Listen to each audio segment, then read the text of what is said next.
Work Package 6 studies what is the gendered impact of crisis and how crisis can be addressed through a transformative equality approach. Even before the COVID-19 pandemics, we knew that not everyone suffers crisis and their consequences equally.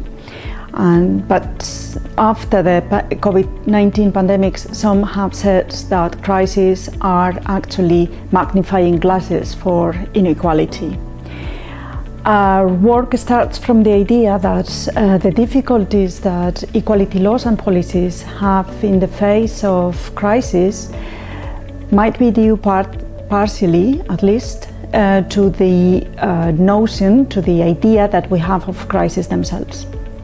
Generally, crises are understood as disruptions of the established order with serious consequences. They are thought as exceptional events, even though we know that they are actually recurring and long-term phenomena, and they are thought to require quick emergency responses that do away with the regular implementation of rights and policies, among which gender equality. For example, it's typical that during crisis women are pushed to take back on traditional roles of unpaid care.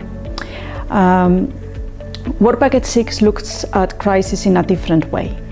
We think of crisis as moments in which social arrangements and the perception of reality are put into question, as sites of struggles over that perception and as opportunities to change the structural inequality elements in those realities.